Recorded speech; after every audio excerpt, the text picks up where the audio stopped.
अस्सलाम वालेकुम। Spanish nationality वाले अब अपनी फैमिली को यहाँ कैसे बुला सकते हैं, नए कानून के बाद उनके लिए क्या आसानियाँ हुई हैं और मुकम्मल प्रोसीजर क्या है कि आप निकाहनामा रजिस्टर करवाए बिना किस तरह से अपनी फैमिली को यहाँ पे बुला सकते हैं। काफ़ी दिनों से इसके ऊपर बातें हो रही थी, लेकिन क्योंकि मेरी कोशिश हमेशा यही होती है कि डायरेक्ट एक्स्ट्रा से जो मालूमात हो वही आप तक पहुँचाई जाए, क्योंकि हर एक्स्ट्रा थोड़ा सा अपनी मर्ज़ी से चलता है, या कह लें कि कुछ कानून में कोई चीज़ होती है और बाद में एक्स्ट्रा की रिक्वायरमेंट जो है ना वो डिफरेंट होती हैं। तो आज मैं एक्स्ट्रा गया हुआ था इन्फॉर्मेशन लेने के लिए, तो मैं आपके साथ प्रोसीजर सारा इंशाल्लाह शेयर करता हूँ कि किस तरह से आप अपनी फैमिली को नेशनैलिटी के साथ बिना निकाहनामा रजिस्टर करवाए अप्लाई कर सकते हैं। तो सबसे पहले ये है कि आपको कोई काम के नोमिनास की ज़रूरत नहीं है। पहली तब्दीली तो मेन तब्दीली वो ये है कि अब यहाँ से स्टार्ट होगा। पहले क्या होता था, पाकिस्तान डायरेक्ट आपने करना होता था, अब यहाँ से स्टार्ट होगा। यहाँ से स्टार्ट के लिए आपको कौन कौन से डॉक्यूमेंट्स चाहिए, तो अपना आपको सिर्फ और सिर्फ देने ही चाहिए। जो आपका देने ही है वो आपके पास होना चाहिए, या मुकम्मल पासपोर्ट, क्योंकि कॉपी भी चाहिए तो इसलिए बेहतर है कि देने ही हो, क्योंकि पासपोर्ट की बहुत सारी कॉपीज होती हैं, इसलिए सिर्फ देने ही और उस कॉपी और ओरिजिनल। उसके साथ आपने ये जो एप्लीकेशन है सोलिसिट्यूड है, इसको आपने फिल करके साथ लेके जाना है। इसका क्या नाम है, EX24 मॉडेलो ऑफिशियल EX24। ये गूगल पे लिखेंगे आपके सामने आ जाएगा, इसको प्रिंट कर लें।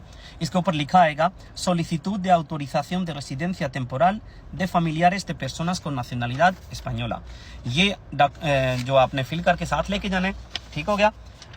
उसके साथ साथ एक और पेपर आपने फिल करके साथ लेके जाना है। ये होता है कि यहाँ पे आप किसी और पारेखा के साथ रह नहीं रहे, इसके ऊपर मतलब आपका अपना डाटा आपने लिखना होता है, और नीचे लिखा होता है declaro, मैं गवाही देता हूँ, ante las autoridades españolas que no reside conmigo en España ningún otro cónyuge o pareja। कोई भी मेरे साथ यहाँ पे मेरा पार्टनर पारेखा वगैरह नहीं रहता, और नीचे आप साइन कर देते हैं। आपके सिर्फ ये 3 चीजें चाहिए, ये 2 मॉडल आपने फिल करने और अपना देने ही, किसी भी और पेपर की आपकी जरूरत नहीं है।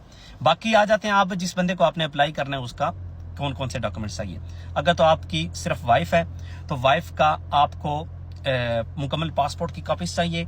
नंबर 2, आपका जो नादरा वाला मैरिज सर्टिफिकेट है उसको अपोस्टल लगवा के।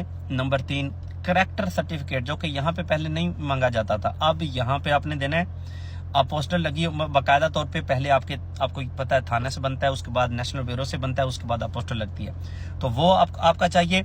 और नंबर 4 पे जो पहले नहीं यहाँ पे मांगा जाता था वो है मेडिकल। तो ये 4 चीजें आज लग्रोनियों की इस्त्राखिरिया ने कहा है कि आपको यहाँ पे जमा करवानी है। ठीक हो गया। सिर्फ वाइफ है, निकाहनामा, मुकम्मल पासपोर्ट, करैक्टर और मेडिकल, ठीक हो गया। अब अगर बच्चे हैं तो निकाहनामा की जगह पे क्या कर देना है, बर्थ सर्टिफिकेट बच्चों का, और अगर 18 साल से बड़े बच्चे हैं तो उनका भी करैक्टर सर्टिफिकेट, और मेडिकल ऑब्वियसली सबका। मेडिकल का वो ज्यादा श्योर नहीं थी कि उसके ऊपर अपोस्टल जरूरी है या नहीं, लेकिन मैं आपको रिकमेंड करता हूं कि मैं बाकी डॉक्यूमेंट्स का जो हमने अपोस्टल लगवानी है निकाहनामा पे भी और करैक्टर पे भी, तो इसका भी आप साथ लगा दें तो बेहतर होगा। ठीक हो गया। ये 4 डॉक्यूमेंट सिर्फ आपको चाहिए। इन 4 डॉक्यूमेंट्स के साथ ये 2 एप्लीकेशन जो मैंने आपको बताई हैं, ये और अपनी देने के साथ आपने यहाँ पे जमा करवा देना है। जब यहाँ से आपका ये केस पास होगा, उसके बाद आपके पास 1 महीना होगा पाकिस्तान में इसको जमा करवाने के लिए। मुझे पता है वहां पे सीतास का बहुत ज्यादा मसला है, लेकिन वो हर केस में जो है ना वो मसला चल रहा है, उसे मतलब हम उसके लिए आवाज उठा ही सकते हैं, कह ही सकते हैं, लेकिन किसी को कोई उस चीज का जो असर नहीं हो रहा। अब हमें पता है ओवरसीज ने इस चीज को बर्दाश्त ही करना है, लेकिन ये है कि ये स्पेन की हुकूमत की तरफ से हमें ये एक आसानी दी गई है कि अब हमें जो मैरिज है उसे उसकी रजिस्ट्रेशन होने का इंतजार जो है ना वो नहीं करना पड़ेगा। स्पेशली तौर पर मैं यहाँ पे उन फैमिलीज के लिए, स्पेशली तौर पर हमारी जो बहनें हैं जिनकी शादी हो जाती थी और बाद में ये प्रोसीजर इतना लंबा हो जाता था कि मतलब फैमिली मसाइल जो है ना वो पेश हो जाते थे कि आप लोगों का दिल नहीं है कि हमारा बंदे को आप लेके जाएं। तो इस तरह के जो सिचुएशंस है उनसे, क्योंकि प्रोसीजर बहुत लंबा था, उनका भी कसूर नहीं होता, वो भी बर्दाश्त नहीं कर सकते। तो ये प्रोसीजर है। इस तरह से आपने यहाँ पे पहले जमा कराना है, कोई ज्यादा लंबी चौड़ी रिक्वायरमेंट्स भी नहीं है, और उसके बाद पाकिस्तान में आपने वीजा जमा करवाना है। जब बंदा यहाँ आ जाएगा तो उसे 5 साल का कार्ड मिलेगा, अगर काम करने की जो एज होगी उसकी, और उस पर आप काम भी कर सकेंगे, मतलब वो रेजिडेंट कार्ड भी होगा और वर्क परमिट भी होगा, दोनों चीजें उसमें अलाउ होंगी।